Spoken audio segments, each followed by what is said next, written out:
Bonjour à tous, je suis très heureux d'être avec vous et j'aurais été heureux d'être avec vous quel que soit le sujet, mais ce sujet-là m'interpelle particulièrement parce que c'est vrai que les 2, 3 dernières années, beaucoup d'entre nous, en tant que pasteurs, nous avons été très sollicités par la souffrance qu'il y a eu dans notre pays et au-delà de notre pays, hein, dans ce monde, une espèce de détresse, quoi, hein, et une détresse à laquelle il nous a été demandé d'apporter parfois un soutien, une détresse qui était psychologique, une détresse qui était celle de personnes qui avaient attrapé le Covid, qui étaient en train de voir qu'elles perdaient le souffle. Et là, c'est le cas de le dire, littéralement et plus spirituellement aussi. Et puis, des familles parfois qui nous ont contactés, alors qu'elles-mêmes n'étaient pas chrétiennes, mais qui avaient besoin d'une réponse d'ordre spirituel. Donc, il y a toute cette pratique pastorale à laquelle nous avons été confrontés, et pas simplement ces 2 dernières années, parce que dans la pratique pastorale, bon, ben, ça fait partie de notre ministère d'accompagner des personnes qui, même en dehors de la question du Covid, vont partir euh, et qui se posent des questions. Donc, c'est un sujet qui m'interpelle beaucoup, non seulement pour ma pratique pastorale, mais comme le disait Priscilla aussi, personnellement. Parce que personnellement, j'ai eu à accompagner avec le reste de ma famille, ma belle-mère, qui nous a quittés en 2017 d'un cancer du pancréas, après avoir lutté pendant près de 10 ans. Et ça a été un accompagnement très particulier parce que lorsque nous avons appris qu'elle avait le cancer du pancréas, eh bien, les médecins nous avaient encouragés à passer du temps ensemble dans le mois. Ils s'attendaient à ce que dans le mois, elle parte. Et donc, tout s'est bousculé en nous, dans notre cœur, dans notre pensée. Elle était chrétienne, nous en étions très heureux, mais le fait qu'elle soit chrétienne n'empêchait pas que nous aurions préféré qu'elle ne parte pas. Et il se trouve que pendant 10 ans, il y a eu plusieurs phases de rémission jusqu'à l'année 2017 où là, c'était le moment de se dire au revoir. Donc, ça nous a beaucoup travaillé à la fois sur l'aspect théologique. Personnellement, ça m'a beaucoup travaillé en ce qui concerne l'aspect théologique, de la théologie biblique, de la mort finalement. Et puis, ça m'a aussi travaillé pastoralement, même si c'était ma belle-mère et que c'est difficile d'être le pasteur de ses parents, quoi. Alors, ce que je vous propose, c'est que dans cette première intervention, nous nous intéressions plutôt à une théologie biblique de la mort. Alors, je ne pourrais pas tout couvrir, bien évidemment, mais je choisis en tout cas de couvrir ce qui se passe à partir du moment, enfin, la manière dont la Bible parle et de l'état de mort et de l'événement de la mort. Et si je choisis d'en parler, c'est parce que Paul en parle. Paul parle de mort et il parle de résurrection. Mais la question qu'on se pose très souvent, que les gens nous posent très souvent, mais que parfois nous nous posons d'une certaine manière aussi, c'est qu'y a-t-il après la mort? Et qu'y a-t-il après la mort et avant la résurrection? Souvent, c'est cette petite zone-là, hein, qui est difficile à comprendre et à expliquer. Et ce que je vous propose, c'est de commencer par la lecture d'un passage qui se trouve dans la deuxième épître aux Corinthiens. Je vais lire le chapitre 4 de 2 Corinthiens à partir du verset 16. Je lirai jusqu'au chapitre 5, verset 10, et ensuite, j'essaierai d'aborder un certain nombre d'éléments de cette théologie biblique de la mort. Mais je commence avec un passage des Écritures. 2 Corinthiens, chapitre 4, verset 16. C'est pourquoi nous ne perdons pas courage. Et même si chez nous, l'homme extérieur dépérit, l'homme intérieur se renouvelle de jour en jour. Car un moment de détresse insignifiant produit pour nous, au-delà de toute mesure, un poids éternel de gloire. Aussi nous regardons non pas à ce qui se voit, mais à ce qui ne se voit pas, car ce qui se voit est éphémère, mais ce qui ne se voit pas est éternel. Nous savons en effet que si notre demeure terrestre, qui n'est qu'une tente, est détruite, nous avons dans les cieux une construction qui est l'ouvrage de Dieu, une demeure éternelle qui n'a pas été fabriquée par des mains humaines. Aussi nous soupirons dans cette condition. Nous souhaitons vivement revêtir notre domicile céleste par-dessus l'autre. S'il est vrai qu'une fois vêtus, nous ne serons pas trouvés nus. Car tandis que nous sommes dans cette tente, nous soupirons accablés, parce que nous voulons non pas nous dévêtir, mais nous revêtir, pour que le mortel soit englouti par la vie. Et c'est Dieu qui nous a produits à cette fin même, lui qui nous a donné les arts de l'esprit. Nous sommes donc toujours pleins de courage, sachant que tant que nous sommes chez nous, dans le corps, nous sommes en exil loin du Seigneur, car nous marchons par la foi et non par la vue. Nous sommes cependant pleins de courage et nous aimons mieux être en exil, loin du corps, pour être chez nous, auprès du Seigneur. C'est pour cela aussi que nous mettons un point d'honneur à être agréés par lui, que nous soyons chez nous ou en exil. Car il nous faudra tous comparaître en pleine lumière devant le tribunal du Christ, pour que chacun recueille selon ce qu'il aura pratiqué avec son corps, soit du bien, soit du mal. Jusque-là la lecture. Amen. Paul parle de mort, il parle de résurrection. Mais qu'est-ce qu'il y a entre les deux? Je voudrais vous parler de cet état intermédiaire, parce que c'est souvent cet état intermédiaire qui fait peur. C'est ce qui se passe juste au moment où on passe au-delà du voile, comme on aime bien le dire parfois, et comme la Bible en parle aussi. Et donc, il me semble que lorsqu'on s'interroge sur cette question-là, que se passe-t-il après? Lorsqu'on franchit le voile de ce que nous appelons la vie, lorsque nous passons dans la mort, que se passe-t-il? Souvent, les êtres humains oscillent entre deux positions. La première position, c'est de dire qu'après la mort, tout est fini, il n'y a plus rien. Il n'y a donc pas de questions à se poser. La matière reprend sa place dans l'ordre matériel et puis voilà, il n'y a rien à attendre. C'est une manière de trouver une consolation pour les êtres humains. Une autre façon de se consoler, c'est de se dire qu'après la mort, on n'est pas vraiment mort. En fait, on est encore en vie. Et donc, si après la mort, finalement, ce n'est pas réellement la mort, c'est une manière de se consoler. Mais ce n'est pas tout à fait ce que la Bible dit. La Bible parle bien d'une existence après la mort, mais elle ne parle pas de vie chez tous. Elle ne parle pas de vie chez tous ceux qui sont morts. La consolation de la Bible n'est ni la première option, ni la deuxième. La consolation de la Bible, ce n'est pas que la mort ne soit rien ou que la mort ne soit pas grand-chose. La consolation de la Bible, c'est que la mort a été vaincue. La mort a été vaincue par le Christ. Alors, afin de mieux vous parler de ce que la Bible dit de la mort, je pense qu'il est utile de faire une distinction. C'est utile, c'est préférable de faire une distinction entre les deux sens possibles du mot mort. Lorsqu'on parle de mort, ça peut renvoyer à l'état de mort, c'est-à-dire le fait d'être mort, l'état en soi. Mais la mort peut renvoyer aussi à l'événement, au fait de mourir.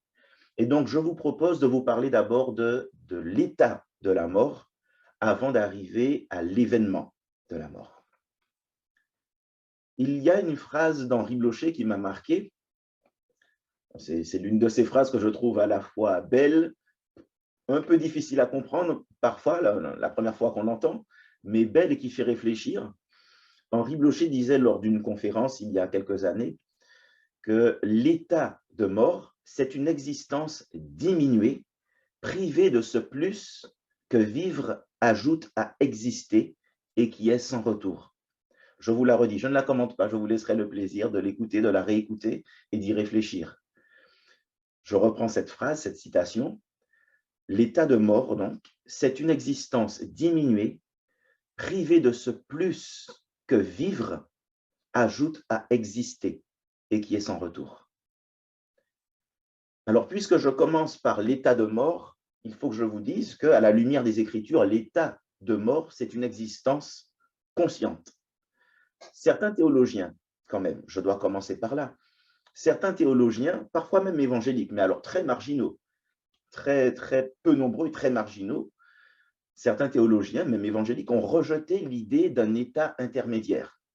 C'est-à-dire qu'après la mort, il y aurait un état avant la résurrection finale, qui est le point culminant de notre attente, cette résurrection finale, où enfin nous verrons le Seigneur, corporellement, nous-mêmes étant ressuscités, c'est-à-dire l'état enfin où nous serons avec lui sans séparation, sans voile, sans quoi que ce soit qui nous voile la relation. Mais certains théologiens, donc, ont rejeté l'idée d'un état intermédiaire. Pourquoi? Certains se basent sur un certain nombre de textes qu'on trouve dans les Écritures. Des textes qui donnent l'impression qu'une fois qu'on meurt, il n'y a plus rien. Par exemple, lorsqu'on lit Job, chapitre 14, versets 10 et suivants, on a l'impression qu'après que la mort est frappée, il n'y a plus rien à attendre. Le psaume 88 aussi, je reviendrai sur ces passages plus loin. Le psaume 88 également peut donner l'impression qu'après la mort, il n'y a plus rien, il n'y a plus à célébrer Dieu, il n'y a plus rien. Il n'y a plus quoi que ce soit à attendre. Le psaume 6, verset 6, pourrait donner cette impression. Le psaume 115, verset 7, pourrait donner cette impression. Le récit concernant Ézéchias dans Ésaïe 38, verset 18 et suivant, pourrait donner cette impression. Plusieurs textes semblent affirmer qu'après la mort, il n'y a plus rien. Comme je vous l'ai dit, je reviendrai là-dessus tout à l'heure. Mais un certain nombre de théologiens, s'appuyant notamment sur ces textes-là, estiment qu'il n'y a pas d'état intermédiaire, voire rien du tout, à attendre après la mort.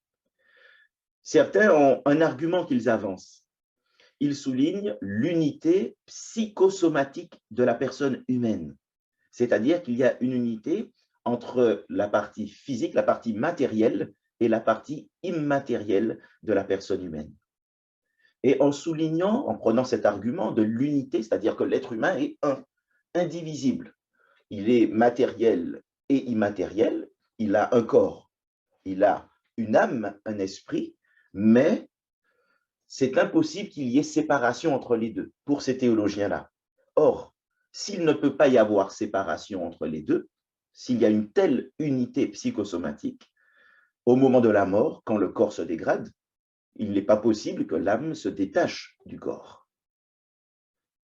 D'autres avancent un deuxième argument, mais avant même, je dois quand même souligner que dans la Bible, oui, il y a unité de l'homme, il y a unité dans l'homme, mais cette unité avec distinction. Le deuxième argument qui est pris par certains théologiens, c'est de parler de temps et d'éternité, et de dire qu'une fois que la mort est intervenue, il n'y a plus de temps.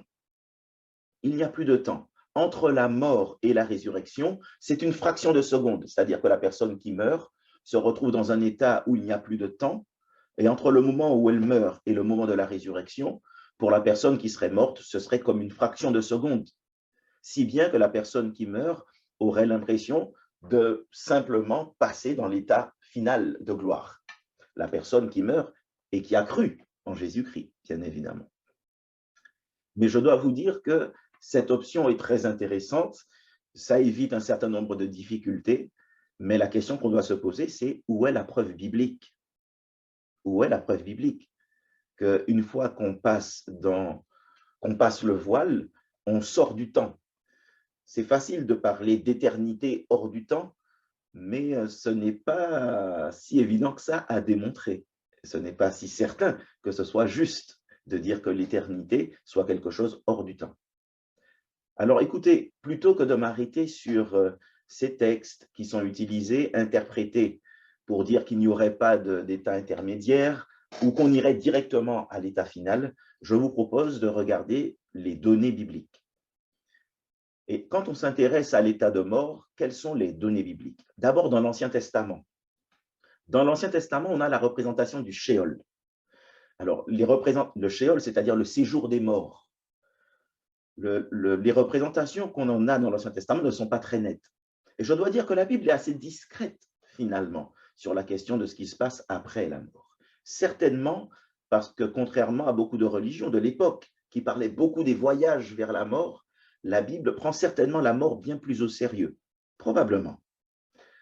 Et donc, elle n'en parle pas tant que ça, et elle n'en parle pas avec simplicité, trop rapidement. En tout cas, les images qu'on a du Sheol ne sont pas très nettes. Il n'y a pas de théorie qui soit tout à fait définie, il n'y a pas quoi que ce soit qui soit tout à fait systématisé, mais il y a quand même des données qui reviennent, et des données qui nous permettent d'affirmer que le Sheol n'est pas simplement le vide, le néant. On se rend compte lorsqu'on lit, par exemple, Job, chapitre 30, verset 23, et d'autres références.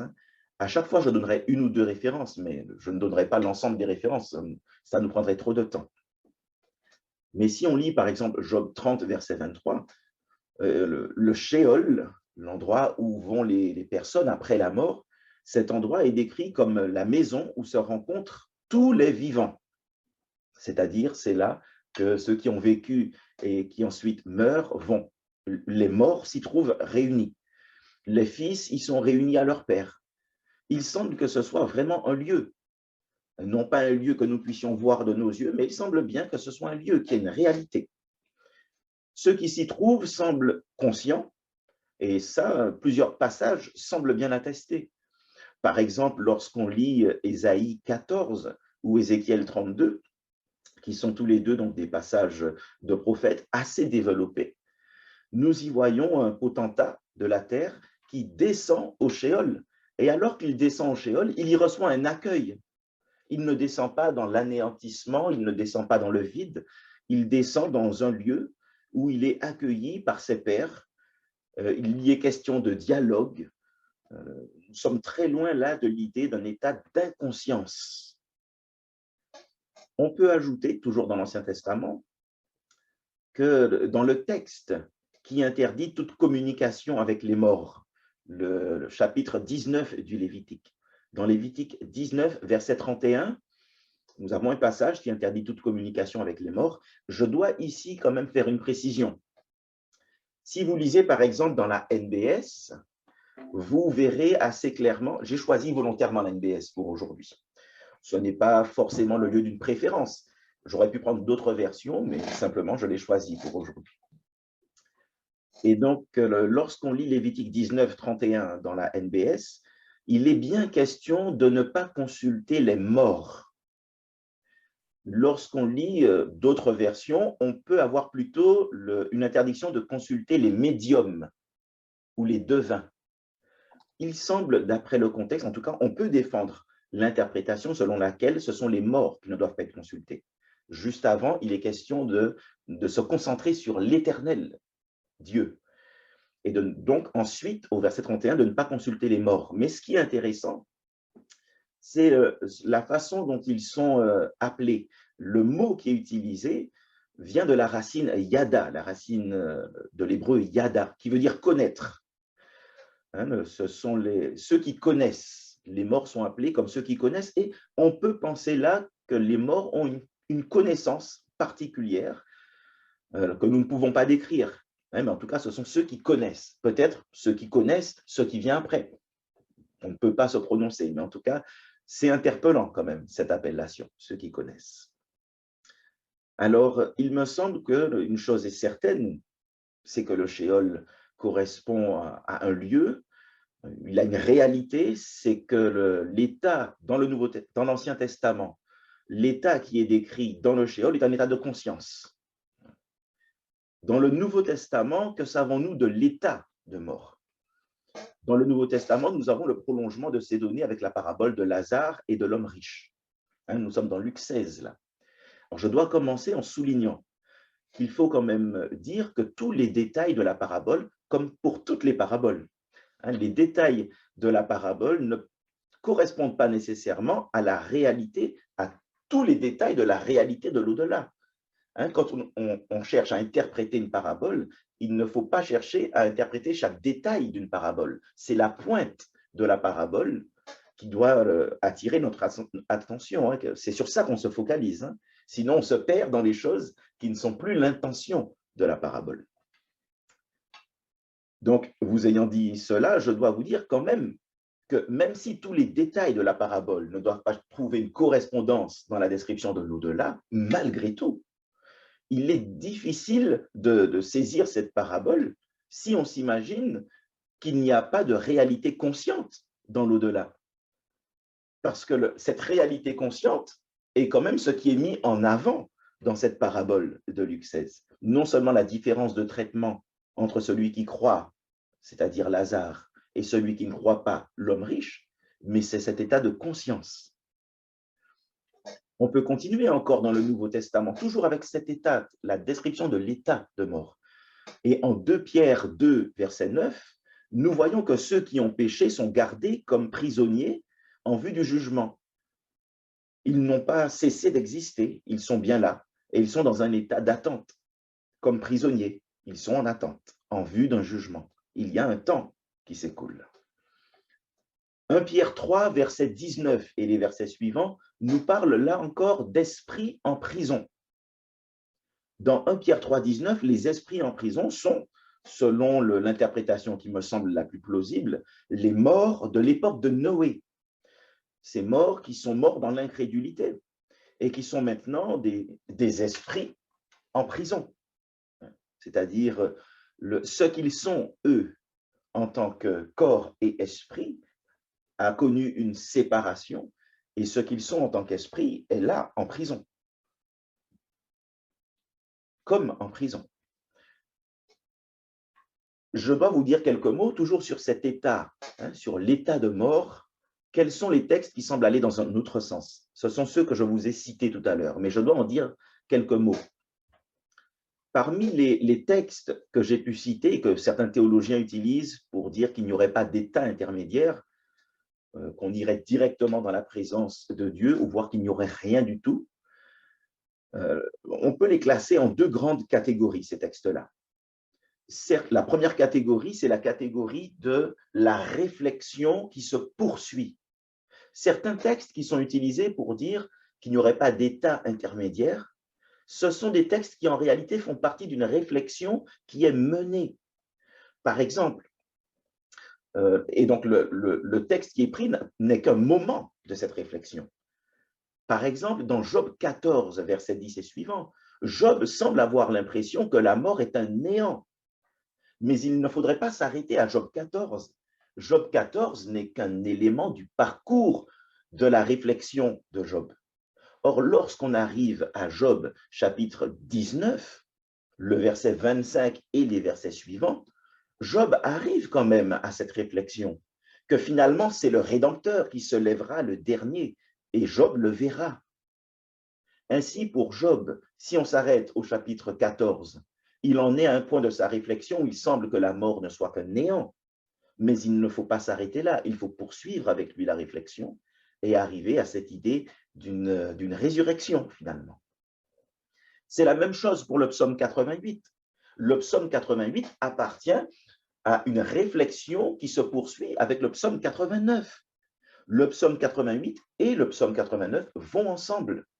Et si dans le psaume 88, la question de la mort semble être sans lueur d'espoir, il faut tout de même l'interpréter ensuite avec le psaume 89. Ils forment une paire. Les textes ne doivent pas simplement être pris dans le contexte immédiat, mais il faut prolonger ce contexte pour voir la réflexion qui est menée. La deuxième catégorie pour ces textes qui semblent dire qu'après la mort, il n'y a plus rien, c'est la catégorie des requêtes ou des actions de grâce, c'est-à-dire de prières, qu'on retrouve dans beaucoup de psaumes. Et là, les psalmistes, par exemple, psaume 6, verset 6, psaume 30, versets 9 et 10, psaume 94, verset 17, là, les psalmistes ne cherchent pas à élaborer une doctrine de la mort. Ils ne sont pas en train de faire une théologie biblique de la mort. Ils ne sont pas en train de proposer une doctrine de l'au-delà. Dans ces psaumes-là, simplement, ils prient. Et alors qu'ils prient, leur prière est chargée d'émotions. Et tandis qu'ils prient, ce qui est important ici, ce n'est pas de chercher à comprendre ce que serait la description de l'au-delà, mais le contraste qu'ils font entre ce qu'ils connaissent, les bienfaits de l'alliance qu'ils connaissent et qu'ils expérimentent, et ce qu'ils ne connaissent pas, mais qu'ils comprennent comme la fin de ce qu'ils vivent. Ils ne savent pas ce qui vient après, mais simplement pour eux, il y a un contraste entre la mémoire de Dieu qui se cristallise dans le culte, qui s'incarne dans le culte, et ce qu'ils pensent d'après, c'est-à-dire qu'il n'y aura plus ces cultes, il n'y aura plus cette louange, il n'y aura plus ces choses. Il ne faudrait donc pas prendre des psaumes pour élaborer une doctrine de l'au-delà. Or, vous savez que très souvent, nos bien-aimés, nos frères et sœurs, et même ceux qui ne sont pas chrétiens, lorsqu'ils connaissent quelques éléments de la parole, assez souvent ce sont des psaumes. Mais les psaumes ne sont pas là pour nous aider à établir la doctrine. Les psaumes sont là pour nous permettre de comprendre l'expérience de certaines personnes. Ce n'est qu'avec un regard plus global du livre des psaumes, et puis même un regard canonique, qu'on peut comprendre ensuite une théologie. Je voudrais vous dire maintenant quelques mots sur l'événement de la mort. L'événement de la mort, c'est-à-dire l'entrée dans l'état de mort. Et l'entrée dans l'état de mort est évoquée en Job 34, versets 14 et suivants. C'est mourir, c'est expirer.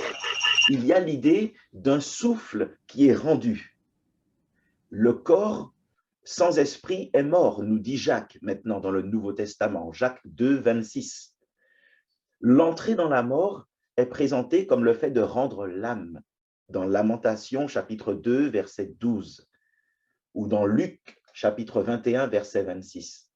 Il s'agit bien ici finalement, dans l'événement de la mort, d'une forme de séparation au sein même de l'être humain, entre sa partie matérielle et sa partie immatérielle.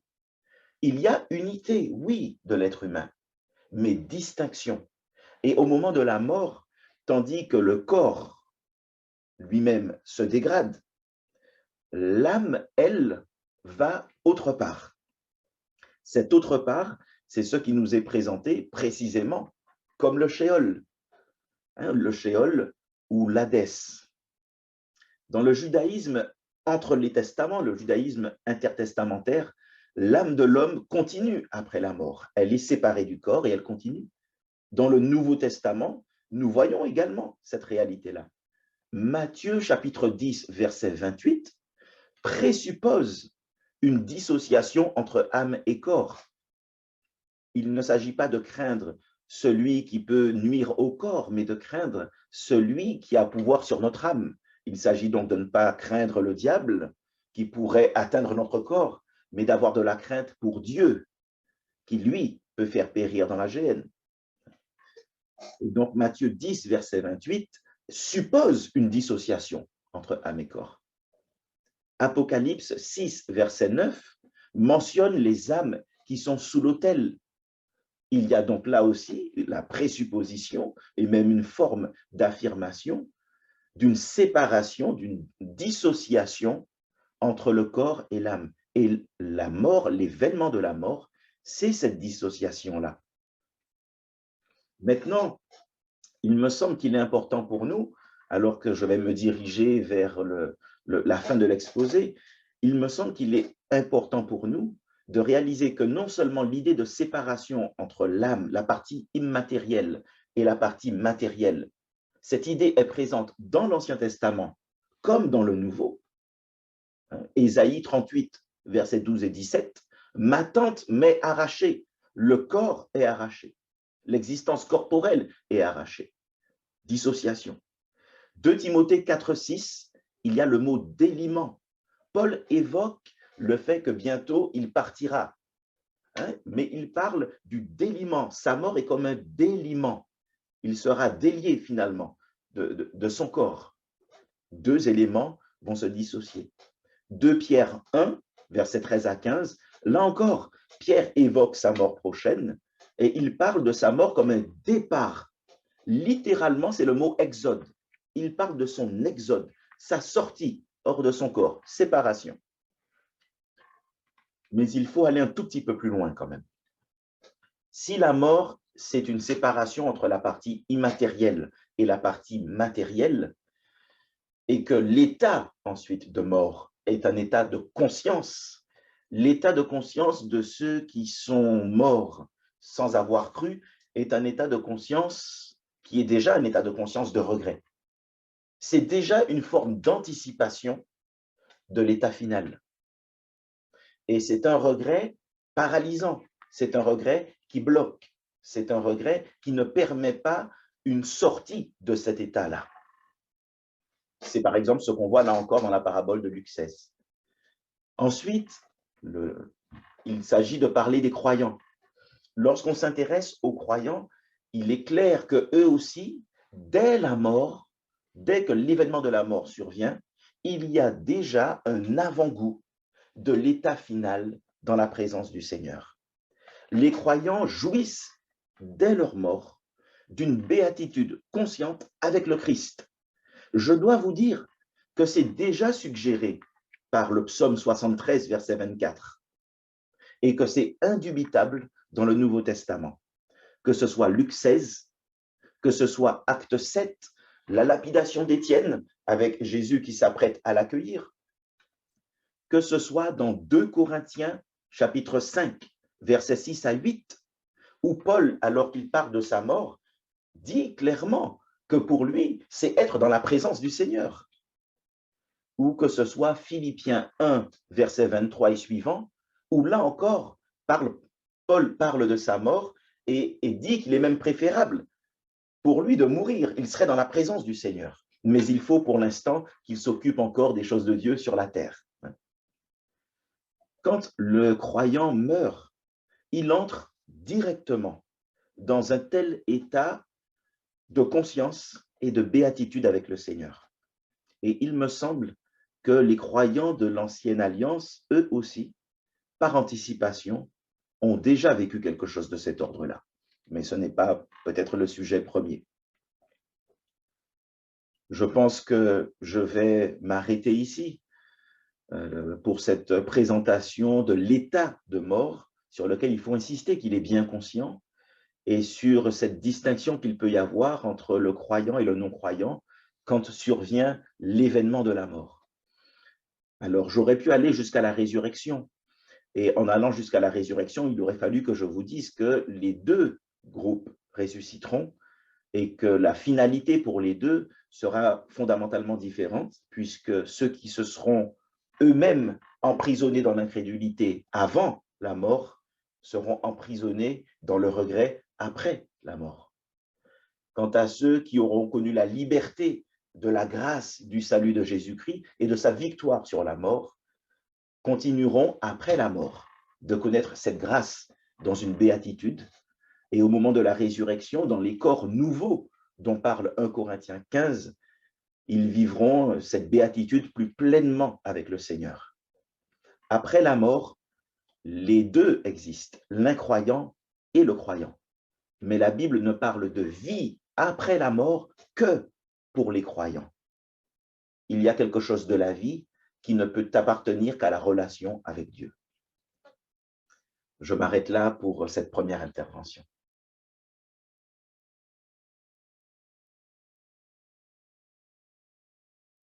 Voilà, alors écoutez, nous passons à ce deuxième volet de notre atelier. Et là, je vais vous parler davantage, comme le disait Priscilla, de l'accompagnement spirituel, finalement, de la personne qui est malade, et au-delà de la personne qui est malade, de l'accompagnement de la famille, quoi. Et je vais être parfois, plutôt que de me focaliser sur l'accompagnement d'une personne qui croirait, parfois je serai un peu plus général, pour qu'on réalise aussi que parfois on est amené à accompagner des personnes qui ne sont pas croyantes. Je vais commencer par une anecdote. Il y a quelques années de ça, j'étais encore pasteur donc à Sannois. J'ai l'un de mes prédécesseurs qui est d'ailleurs présent dans le groupe, là, le grand groupe d'aujourd'hui.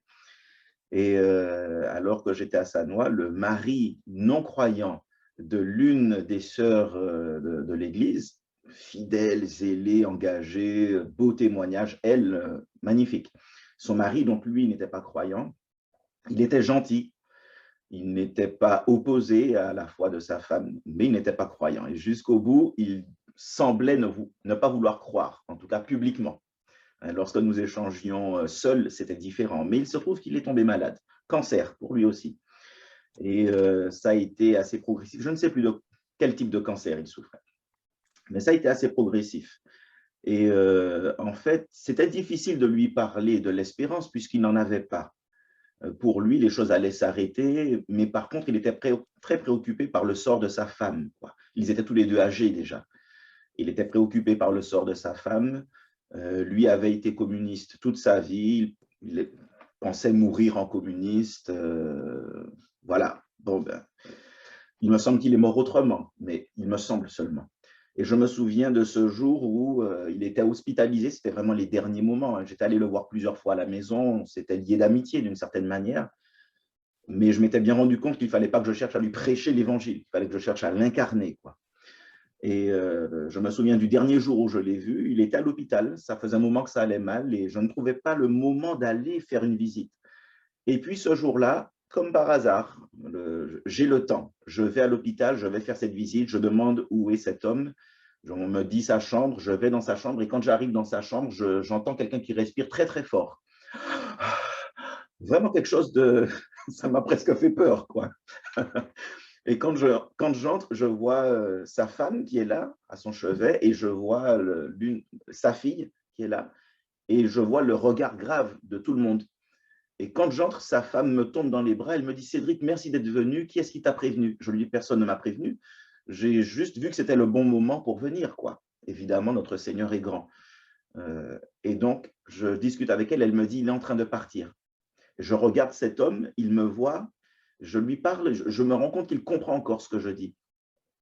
Et on parle tout et tout, et pendant qu'on parle, il me semble que ce que je dois faire, c'est le rassurer sur la façon dont sa femme sera traitée. Et là, je lui dis, ne t'inquiète pas, Pierre, nous allons bien nous occuper de ta femme. L'Église va s'occuper de ta femme. Elle ne sera pas seule, les enfants seront là. Et ce monsieur me regarde, sa respiration se calme. Et ensuite, je lui dis, écoute, Pierre, je sais que jusqu'à maintenant, tu n'as pas voulu donner ta vie à Jésus, mais permets-moi juste de prier pour toi. Il n'avait pas la force de répondre. Et là, je prie pour lui. Je prie pour lui et je prie sans savoir exactement dans quelle direction je vais aller, mais je prie, quoi. Et à la fin dans la prière, je fais quelque chose. Alors, je ne sais pas quelle sera sa valeur aux yeux de Dieu. Je crois qu'elle a au moins la valeur de l'amour. Mais je demande au Seigneur de lui pardonner pour ses fautes. C'est une manière pour moi d'inviter cet homme-là à demander pardon à Dieu, même s'il ne peut plus parler. Mais dans ce qu'il vit, de demander pardon à Dieu. Il a entendu l'Évangile durant sa vie. Il a vu sa femme. Il connaît les choses. Et donc là, je demande à Dieu de lui pardonner pour ses fautes, de prendre soin de lui et puis de lui assurer que de toutes les façons, l'Église ne l'abandonnera pas.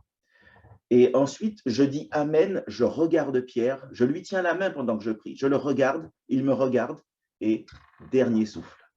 Dernier souffle. Je vous dis, c'est quelque chose qui est gravé dans ma mémoire, quoi. Ça ne disparaîtra pas. Je ne sais pas ce qui s'est passé à ce moment-là, mais je sais simplement l'importance d'un accompagnement spirituel qui soit différent de la prédication de l'évangile à quelqu'un qui est en train de mourir.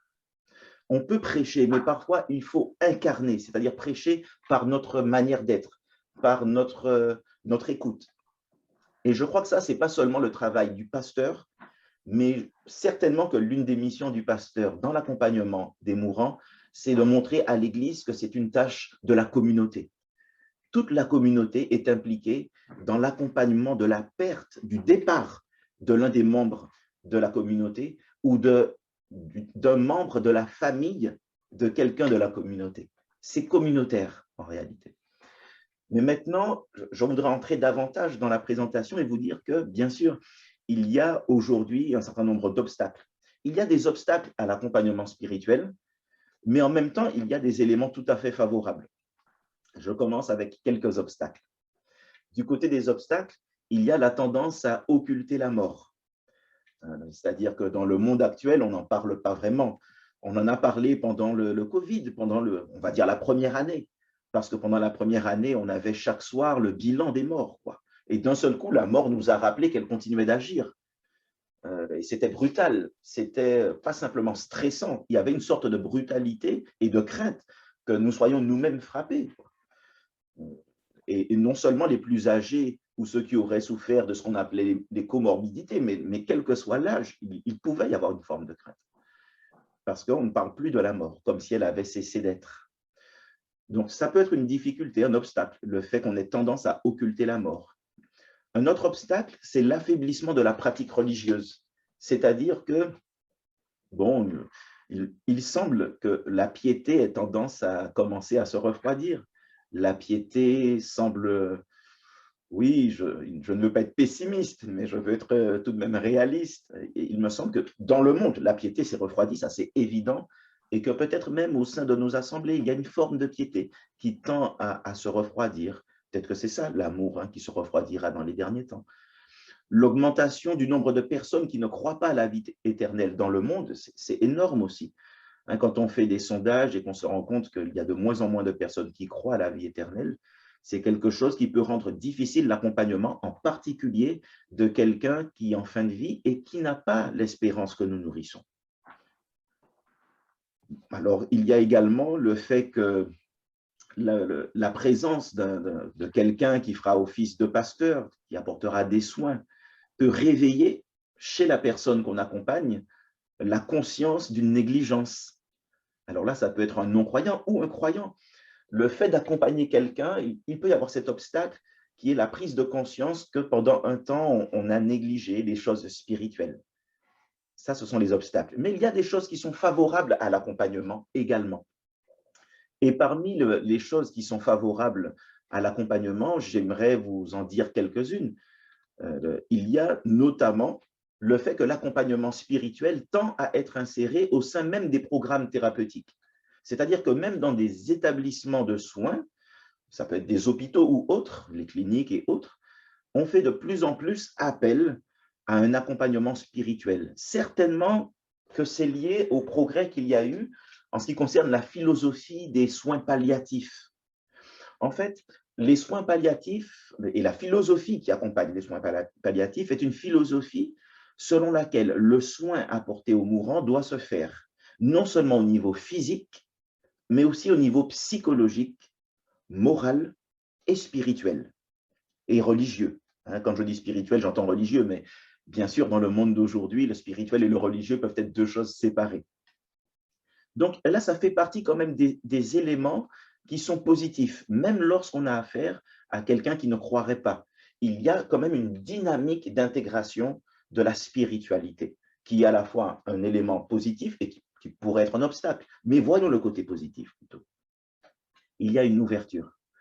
Maintenant, qu'il y ait les obstacles, qu'il y ait les éléments favorables, il faut passer à l'accompagnement pastoral. Il faut passer à l'accompagnement spirituel, même communautaire, l'accompagnement fraternel.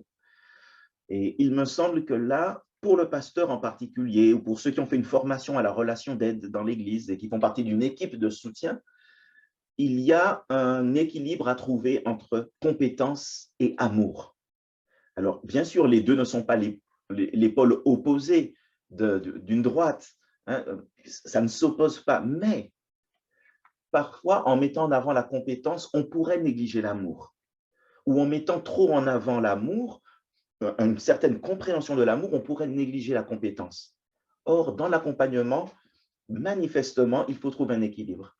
C'est-à-dire qu'il faut pouvoir accompagner en ayant une certaine compréhension de ce qu'on est en train de faire, une compréhension de notre rôle en tant qu'accompagnant, personne qui chemine avec quelqu'un qui souffre, à qui on ne peut pas donner des réponses faciles, à qui on ne peut pas juste lancer des versets que nous avons mémorisés. Et en même temps que nous croyons qu'il faut une compétence, il faut avoir une certaine formation, en même temps, il faut réaliser que ce n'est pas par notre formation seule que l'accompagnement aura une valeur. Il y a quelque chose qui nous amène à réaliser que toute l'efficacité de notre ministère dépend de l'action de l'Esprit de notre Seigneur. Et dans cette action de l'Esprit, il y a une manifestation de l'amour de Jésus à travers la personne qui accompagne. Et donc, il y a besoin de cet équilibre entre les compétences et le fait de ne pas oublier que nous accompagnons avec amour quelqu'un qui souffre, de telle sorte que nous ne soyons pas simplement un professionnel de l'accompagnement, mais que nous puissions être quelqu'un qui met ce qu'il a appris au service de son prochain dans l'amour du Christ. Et si l'amour est important, c'est parce que finalement, accompagner en tant que pasteur, accompagner en tant que communauté, accompagner en tant que frère, que sœur, ou accompagner un incroyant en tant que disciple du Seigneur, c'est cheminer avec cette personne-là. Et cheminer demande de suivre un chemin, cheminer demande du temps, et ça demande qu'on le fasse ensemble. Alors bien sûr, nous avons tous des ressources humaines et spirituelles, et avec ces ressources humaines et spirituelles que nous avons, nous nous faisons compagnons, nous nous faisons compagnon de route de celui qui est en train de se diriger vers la mort, quoi. Celui qui arrive au terme de son existence, ou pas de son existence, car souvenez-vous, après la mort, on existe toujours, mais de ce qui est la vie. Et donc l'accompagnement, ça devient une sorte de marcher ensemble. Et ce marcher ensemble est semblable au marcher ensemble de Jésus et des disciples d'Emmaüs qui croient que tout est perdu. C'est une autre situation, c'est un autre contexte, mais c'est un même type de marche qui prend du temps, qui ouvre les yeux progressivement. En marchant avec quelqu'un dans sa souffrance, nous actualisons la présence du Seigneur. C'est ça qui compte. être cette présence du Seigneur auprès de la personne. Et donc, cheminer, accompagner la personne, demande d'établir un rapport de proximité. C'est ça qui n'est pas toujours évident, je trouve. Être proche de la personne sans se laisser soi-même envahir par des émotions ou par des pensées qui tourneraient en boucle et qui feraient que nous ayons besoin nous-mêmes d'être accompagnés. Cela dit, quand nous accompagnons quelqu'un, ce n'est jamais mauvais d'être soi-même accompagné.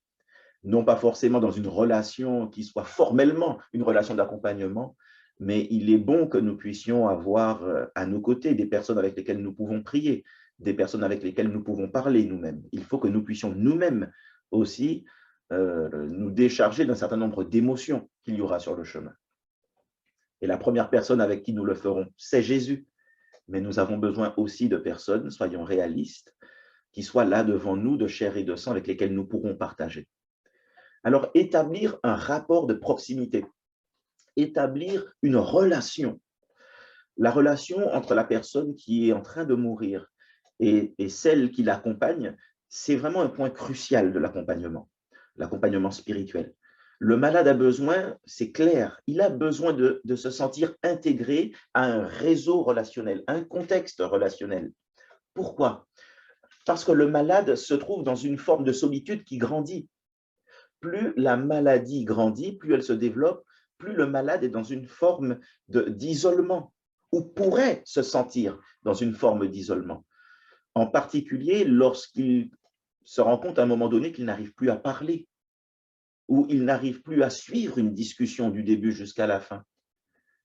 Et donc, face à cet isolement, et même avant déjà, le malade a besoin de se sentir intégré à un contexte relationnel parce qu'il y trouve une forme de protection, il y trouve du sens, une source de sens. Nous sommes des êtres relationnels.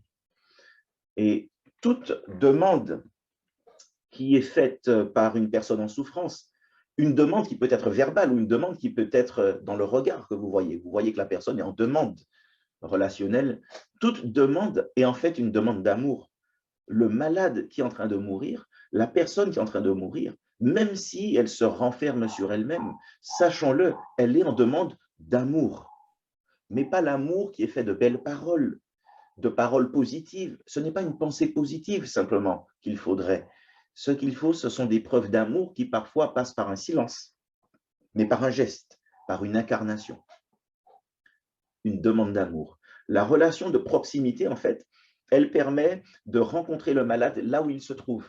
Le but n'est pas de demander au malade de venir vers nous dans le discours que nous voudrions lui tenir, mais c'est à nous d'aller vers le malade avec le discours que lui ou elle veut tenir. Et donc, nous trouvons à l'écoute du malade. Ça pourrait être tentant d'accompagner le malade en estimant que nous devrions lui donner la bonne théologie biblique et que le malade ou la malade devrait recevoir cette bonne théologie biblique. Mais ça, ce n'est pas l'accompagnement du Christ. L'accompagnement du Christ ne consiste pas à nous faire venir là où il veut que nous soyons. L'incarnation consiste en ce que Dieu est venu là où nous étions. Il est venu vers nous alors que nous étions pécheurs, ennemis. Donc nous allons vers la personne. Et ensuite, nous lui proposons de suivre un chemin. Mais en même temps, cette personne-là, c'est elle qui donne le rythme. Donc nous sommes à son écoute. Et être à l'écoute de la personne, c'est parfois difficile. Parce que être à l'écoute de la personne, ce sera parfois écouter sa colère. Même sa colère envers Dieu. Et ici, nous pourrions entraver la relation si nous ne sommes pas capables d'entendre la colère de la personne à l'égard de Dieu. La personne qui souffre, qu'elle soit chrétienne ou pas, peut avoir un moment de colère contre Dieu parce qu'elle est en perte de sens, elle est en perte d'une liberté physique, parce qu'elle est en perte d'intégrité. Mais pourtant, le rôle de celui qui accompagne n'est pas de lui dire « ce n'est pas bien ce que tu dis là » ou « arrête ». Son rôle, c'est davantage de laisser cette personne s'exprimer et de saisir les quelques occasions pour lui proposer une autre manière d'envisager les choses, sans être trop long.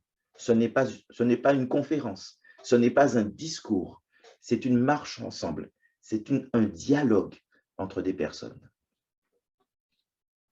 Et donc, si l'agressivité de cette personne-là, qui est en souffrance physique et en souffrance morale, pendant un moment, est tournée contre Dieu, alors encourageons cette personne simplement à exprimer ses émotions, comme les psalmistes l'ont fait, et progressivement, aidons-la à voir les choses petit à petit. C'est très long. Même si on a l'impression que la maladie va plus vite que le temps que nous avons, nous aurions aimé imposer l'agenda, imposer le timing. Il n'est pas le nôtre, mais le Seigneur connaît le timing. Et donc, simplement, donnons quelques pains, quelques poissons, et croyons que le Seigneur saura, avec ce que nous disons, saura faire quelque chose dans la vie de cette personne-là. Accompagner quelqu'un, c'est accueillir la demande de la personne, c'est accueillir sa demande d'accompagnement, que ce soit encore une fois une demande verbale, explicite, ou une demande dans ce que nous voyons chez la personne, dans son regard, dans ses yeux, dans ses gestes, dans son attitude, dans ce qu'elle dit implicitement. Les demandes d'accompagnement spirituel sont plus fréquentes que ce qu'on pense. Chez des personnes malades à l'hôpital, malades chez elles, malades à l'église, des personnes mourantes, des personnes, oui, ça arrive très souvent, des croyants, des incroyants. Je ne sais pas pour vous comment ça s'est passé, en particulier pendant la période de la Covid, mais moi, j'ai été contacté par des personnes, même après avoir terminé mon mandat pastoral, croyant qu'après les 2 premiers confinements, ça y est, on allait retourner à quelque chose de plus serein. Mon mandat était terminé. Heureusement, un autre arrivait après moi, un autre berger arrivait après moi, et une équipe de bergers était sur place. Donc, l'Église ne dépend jamais d'une personne, si ce n'est Jésus-Christ. Mais pendant le temps où j'étais encore berger de l'Église, et même un peu après, on continuait de m'appeler. Et des non-chrétiens, des personnes qui n'étaient pas de l'Église et qui n'étaient même pas dans une démarche de foi à l'origine, continuaient de m'appeler pour me dire qu'elles étaient en souffrance, qu'elles avaient besoin d'un accompagnement, qu'elles avaient quelqu'un dans leur famille qui mourait. Et je crois que les demandes qui sont faites là ne sont pas superficielles, même si les personnes ne savent pas exactement ce qu'elles cherchent.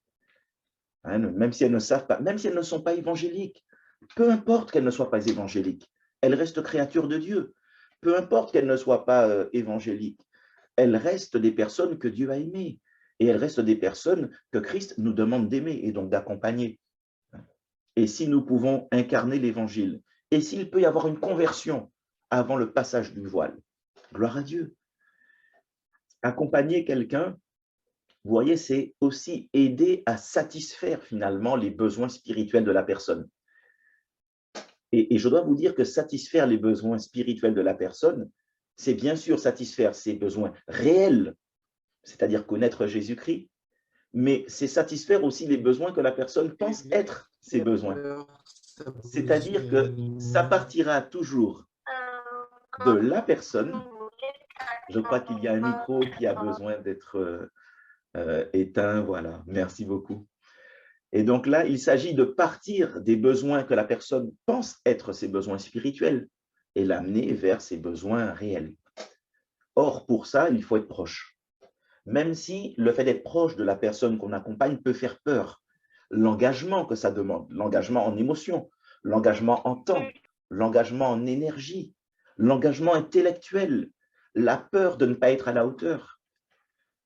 Mais il faut être proche. Il faut être proche pour accompagner. Et il faut prendre part à ce que vit le mourant. Parce que lorsqu'on est proche et qu'on réalise ce que vit vraiment le mourant, alors là, on peut saisir quels sont ses besoins spirituels. Et à mesure que la maladie va grandir, qu'elle va se développer, il va apparaître chez le malade l'exigence, la nécessité de continuer d'être considéré comme un sujet, une personne à part entière. Vous savez, il y a des personnes, lorsqu'elles sont malades, elles ont l'impression de ne plus rien être. Elles ont envie de partir parce qu'elles se disent « je ne suis plus rien, je ne sers à rien ». Une perte de sens, une perte du sens de ce qu'elles sont, de ce qu'elles peuvent apporter. Nous avons tous besoin de sentir que nous appartenons à une histoire qui, d'une certaine manière, nous dépasse. Sauf que lorsqu'on est malade, on est bloqué, presque paralysé dans une situation qui n'est pas un dépassement. Au contraire, ça semble être une régression. Et la personne malade a besoin de continuer de comprendre qu'elle est un sujet. Je vais vous dire quelque chose, encore une petite anecdote. Je me souviens, je n'y étais pas présent, ça m'a été raconté par mon beau-père. Je vous raconte des choses qui nous ont touchés particulièrement. peut-être une semaine, 2 semaines avant que ma belle-mère, une femme de foi extraordinaire, que je continue d'admirer dans l'exemple qu'elle a laissé et d'imiter dans sa vie de prière, sa vie… Bon, enfin, bref. Et donc, un jour, un soir, mon beau-père était à l'hôpital et il priait avec l'un des anciens de l'une des églises où j'étais pasteur. Lui aussi, un homme vraiment d'amour. Il accompagnait mon beau-père, finalement. Mon beau-père qui, lui, cherchait à accompagner sa femme. Et donc, ce frère était là, il s'appelle Salomon. Et Salomon et mon beau-père priaient.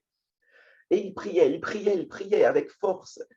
Ma belle-mère ne parlait plus à ce moment-là. Elle n'avait plus la force de parler. Mais vous savez, quand le malade n'a plus la force de parler, ça ne veut pas dire que le malade n'est déjà plus là.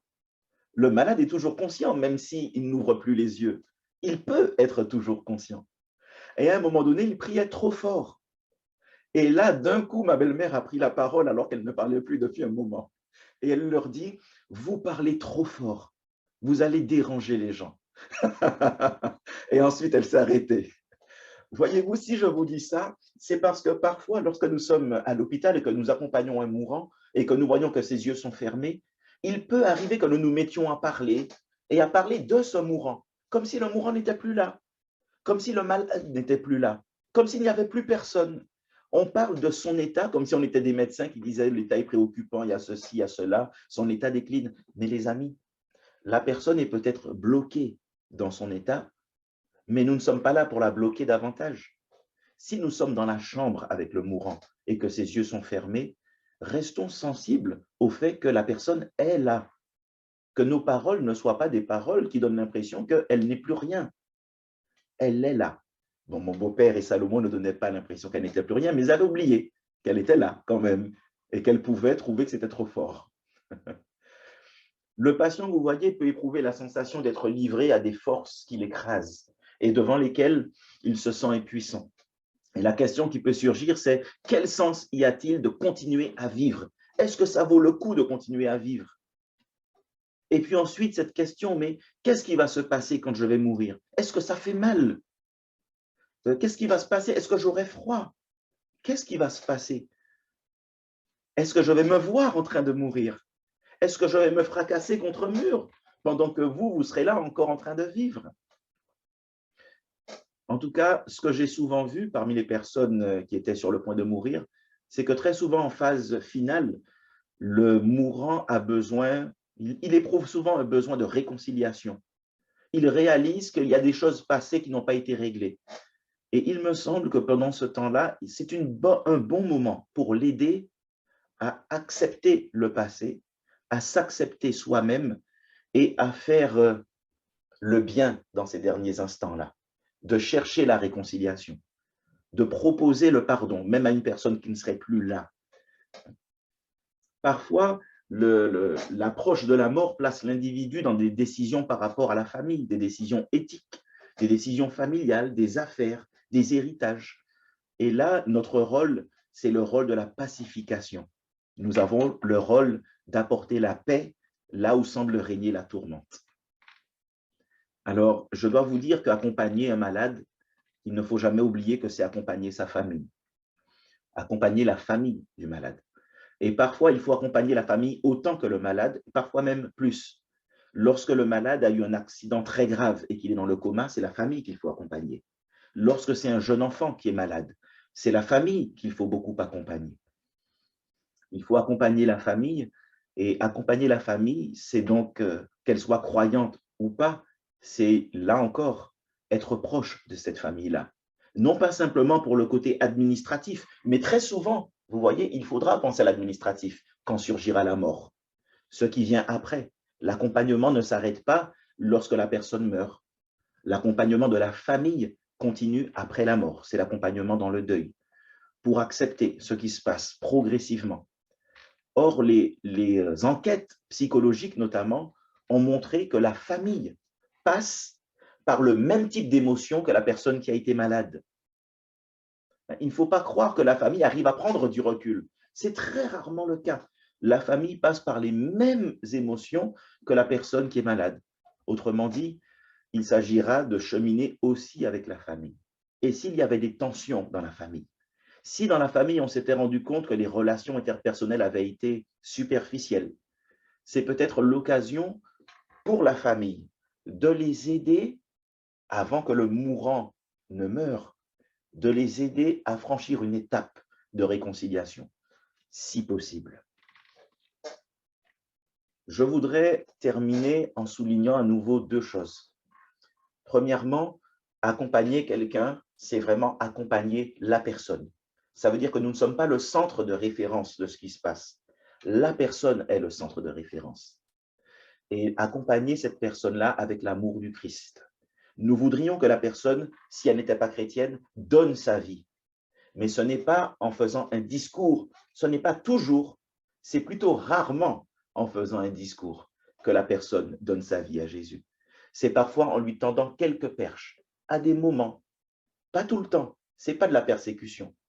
Et puis c'est peut-être une question posée avant qu'elle ne parte. Veux-tu donner ta vie? Puis-je prier pour toi? Et dans la prière, donner l'occasion encore une fois à cette personne de donner sa vie à Jésus.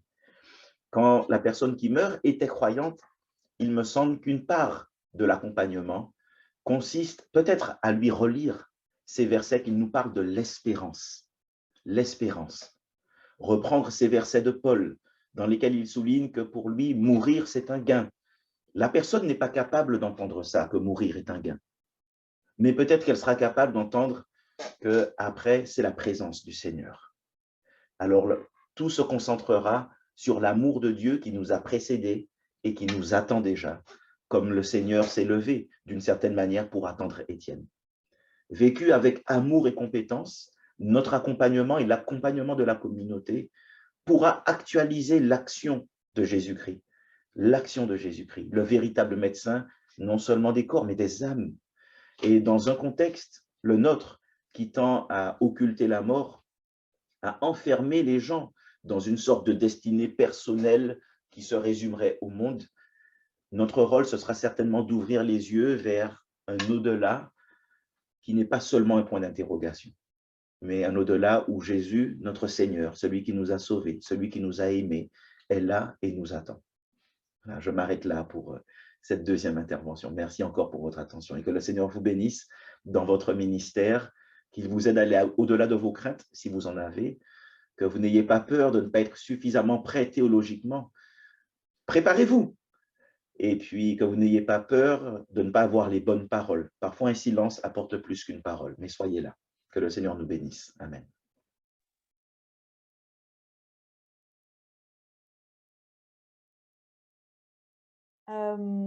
Alors, une première question pour toi, Cédric.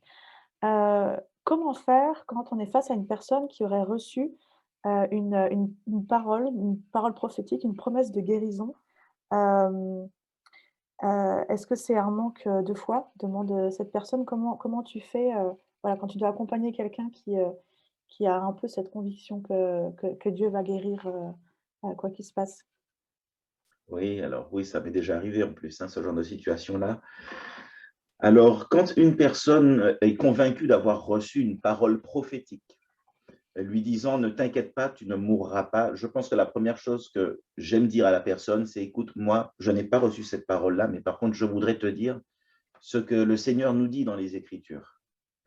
Je n'encouragerai pas à aller dans le sens de… C'est-à-dire que ça peut être facile de se dire, bon, ben, la personne, elle est positive, elle a la foi, bon, ben, moi, je ne veux pas décourager sa foi, après tout, je ne sais pas. Donc, si je lui dis non, ne crois pas à cette parole-là, ben, je ne sais pas moi-même. Donc, on a peur, on peut se culpabiliser. Mais il me semble que nous devons simplement être honnêtes avec la personne et lui dire, écoute, cette parole-là, je ne sais pas quelle en est la valeur, puisque ce n'est pas moi qui te l'ai dite, je ne l'ai pas reçue. Par contre, voici ce que je sais dans les Écritures, c'est que parfois Dieu guérit, d'autres fois il ne le fait pas. Et j'en prendrais bien volontiers l'exemple de Daniel, avec les amis de Daniel qui, lorsqu'ils sont jetés dans la fournaise, disent, bon, mais Dieu est capable de nous délivrer. Mais sache que même s'il ne le fait pas, nous servirons l'Éternel. Ils ne vont pas se détourner de l'Éternel. Autrement dit, je crois que j'essaierai d'aider la personne à trouver de l'équilibre. Mais cette personne-là va penser que ce que moi je lui dis ne vient pas de Dieu, si elle est convaincue que la parole qu'elle a reçue est prophétique. Donc ça veut dire que je lui dirai ça, Et j'attendrai, tout en l'accompagnant, j'attendrai le moment où elle-même commencera à voir si, effectivement, cette parole n'était pas du tout prophétique, le moment où elle commencera à voir qu'en fait, les choses ne se passent pas comme elle le pensait. Elle se souviendra que moi, je lui avais dit autre chose et elle saura qu'elle ne perd pas pied. Alors, on pourra parler, elle et moi. Mmh. Ah, excellent. Juste pour que vous sachiez, il y a des questions qui ont été posées, avec des accents un peu plus théologiques. Je vais me concentrer, volontairement sur les questions, plus d'ordre pastoral parce que, vous avez, de nombreux ouvrages de théologie qui vont, présenter, toutes les pistes possibles et inimaginables. Donc, avec le peu de temps qu'on a, j'aimerais qu'on exploite un peu, la dimension aussi, pastorale de ces sujets dont on parle, dont on trouve moins de ressources. Hem alors une question par rapport à la communauté, à l'église locale. Comment sensibiliser l'église à l'accompagnement en fin de vie? Tu en parlais un petit peu, c'est aussi, voilà, des choses qui se vivent, ensemble. Comment faire pour que tout le monde puisse, être aussi, présent, à côté de ceux qui sont en fin de vie? Oui, je pense qu'il y a au moins deux éléments là. L'élément, notre vision de l'Église, notre doctrine de l'Église, et puis ensuite la concrétisation, quoi, la pratique. Il me semble que il est bon, lorsque nous prêchons sur l'Église, de souligner à quel point, dans l'Épître aux Éphésiens, par exemple, l'Église est la démonstration de la sagesse infiniment variée de Dieu. C'est-à-dire, l'Église n'est pas juste un groupe humain qui se réunit pour adorer Dieu. L'Église est une démonstration de quelque chose de Dieu. Elle devient une sorte d'épiphanie de Dieu, de manifestation de Dieu, de l'agir de Dieu, une incarnation. Nous sommes corps du Christ. Et donc, il y a à travers ça un rôle de l'Église qui consiste à montrer Dieu en train d'agir dans ce monde. Et il me semble que l'Église a besoin de retrouver ça, que c'est un témoignage non seulement devant les hommes, mais c'est un témoignage devant toute la création, devant les autorités, domination. C'est cosmique. Maintenant, après cette vision de l'Église comme étant une incarnation de l'agir de Dieu, il me semble que ça vaut le coup de faire une série d'études ou de prédications là-dessus, sur l'Église comme démonstration de Dieu. De la même manière que la foi est une démonstration. La foi est une démonstration parce que l'Église est une démonstration de quelque chose de Dieu. Donc ça, c'est le côté plus ma vision de l'Église. Et puis, le deuxième élément, excusez-moi, et quand je parle d'Église, je parle bien de l'Église en tant que le corps, pas une somme d'individus. Je parle vraiment de l'Église, c'est-à-dire le corps que nous formons, c'est l'ensemble, ensemble. Et le deuxième élément, il me semble que pour que l'Église puisse accompagner de manière plus concrète, il y a les petits gestes. Les petits gestes qui peuvent être une carte, bien sûr, que toute l'Église peut signer. Les petits gestes, j'ai eu l'occasion une fois, je me souviens, ça avait beaucoup marqué, c'était un frère qui était mourant. Enfin, on pensait qu'il était mourant, les médecins pensaient qu'il était mourant. Et vous savez ce qui lui a fait du bien? C'est extraordinaire. Le Seigneur avait mis l'idée à un frère de l'Église d'aller faire une petite vidéo. Il n'y avait pas de montage, il n'y avait rien. C'était une petite vidéo sur un téléphone des enfants de cet homme qui est en train de mourir, parce que les enfants étaient trop jeunes pour aller à l'hôpital. Et ce frère de l'Église est allé et il a filmé les enfants en train de faire un petit dessin pour leur papa, de leur dire un petit mot, tout ça. Et ensuite, il allait montrer ça au papa. Ça a fait tellement de bien au papa. Ça faisait des mois qu'il n'avait pas vu ses enfants. En fait, personne, même pas son épouse, en fait, n'avait pensé à lui montrer des photos, des vidéos de l'enfant. Il me semble que c'est le genre de petites idées qu'une église pourrait avoir pour montrer à la personne, on pense à toi. Concrètement, tu es toujours là. Nous sommes toujours là. Et même quand tu ne seras plus là, sache que nous t'aimons. Et puis, il me semble que de manière plus pratique encore, plus concrète, ce n'est pas une mauvaise chose dans une église, à côté du pasteur, d'avoir une équipe qui soit une équipe de relations d'aide, une équipe d'accompagnement, une équipe qui fasse une formation. Il y a plusieurs lieux où on peut se former pour ça. Et donc, cette équipe-là pourrait très bien être, voilà, avoir un ministère d'accompagnement dans ces moments-là. Maintenant, il peut y avoir une équipe dont c'est le rôle dans l'Église, mais cette équipe de l'Église peut très bien, de temps en temps, inviter des frères et sœurs de l'Église qui ne font pas partie de l'équipe à venir vivre aussi quelque chose avec eux lorsqu'ils accompagnent. Donc, c'est des manières de faire l'Église s'associer. Et puis, bien sûr, il y a la prière. Mais vous savez, la prière est très importante, mais nous avons besoin, quand nous souffrons, Nous avons besoin de la prière. Je ne veux surtout pas diminuer la prière, mais nous avons besoin du contact aussi lorsque nous souffrons. Mmh. Que Christ prie pour nous, mais il est quand même venu aussi pour nous, hein. Ouais, excellent, merci. Comment tu fais pour, accompagner quelqu'un, qui a par exemple une maladie, du type, Alzheimer et qui, finalement, au fur et à mesure, perd un peu conscience de ce qui se passe? Hem, ouais, quand l'esprit n'est plus là, comment comment quel angle en fait pour, cet accompagnement en fin de vie? Alors, ben, là encore, j'ai été confronté à cette situation-là avec une sœur, une missionnaire qui est venue ici, qui a eu un très beau ministère dont les fruits demeurent et qui a eu une maladie de ce type-là. Ma grand-mère également est dans cette situation-là. Et puis une autre dame qui, elle, était chrétienne, toujours dans la même maison de retraite que la missionnaire dont je vous ai parlé, elle aussi avait la maladie d'Alzheimer. Et je me suis rendu compte d'une chose, c'est que il fallait s'adapter à la discussion. C'est-à-dire qu'il y a les temps de lucidité et les temps où on bascule dans le temps. C'est-à-dire, je me souviens en particulier de cette femme, donc pas la missionnaire, mais l'autre qui était là aussi, j'oublie, Suzanne, qui était là à la maison, à l'EHPAD d'Henry, où j'allais régulièrement. Et Suzanne parlait avec moi. Elle venait, on organisait un culte dans la maison de retraite pour accompagner les gens. C'est une manière d'accompagner. Avec un groupe de l'église, on organisait 2 fois par mois, 2 samedis par mois, un temps de culte très court. Quelques chants, une petite méditation par différentes personnes. Chaque fois, on changeait. Et puis ensuite, voilà, c'était un groupe de l'église qui venait. Et Suzanne venait aussi, plusieurs personnes de la maison de retraite venaient dans la chambre avec nous. On n'avait pas de lieu, on ne nous avait pas donné de lieu. C'est dommage, mais on était dans une chambre. Et Suzanne avait été protestante, non évangélique, protestante. Et elle me parlait souvent de la foi, on parlait. Et parfois, pendant qu'on parlait, qu'elle me posait une question importante, d'un seul coup, elle basculait dans le temps, dans le passé, et elle me prenait pour le pasteur qu'elle avait connu dans sa jeunesse. Et elle me disait, mais vous n'êtes pas, j'avais organisé un repas, vous n'êtes pas venu au repas. Elle me disait, mais la discussion devait continuer. Qu'est-ce que j'ai fait? Alors la première fois, j'ai été très étonné. Je me suis demandé, mais bon, est-ce qu'il faut que je lui dise, mais ce n'est pas moi. Mais en fait, ça perturbe trop la personne. Donc je crois qu'il faut accepter d'entrer dans la discussion avec la personne. Quand elle est lucide, nous lui parlons avec lucidité, selon sa lucidité. Et lorsqu'elle perd sa lucidité, alors nous ne la brusquons pas. Nous entrons dans son jeu selon ce qui est raisonnable, quoi. Et c'est la même chose avec ma grand-mère. Et c'est la même chose que je fais en général avec les personnes qui souffrent, sauf si la situation me semble être un peu différente, quoi. Mais quand c'est Alzheimer, voilà. Mais maintenant, excusez-moi, la personne qui souffre de la maladie d'Alzheimer, elle souffre pas seulement de la maladie, mais du fait même d'oublier et d'avoir peur d'oublier les personnes qu'elle aime particulièrement. Et donc là, il me semble qu'il faut l'aider, lorsqu'elle est lucide, à ne pas avoir peur, que c'est ce qui va arriver, mais qu'elle ne craint pas, parce que même quand elle aura oublié, nous ne l'oublierons pas. Et ses enfants comprendront. Ses enfants comprendront.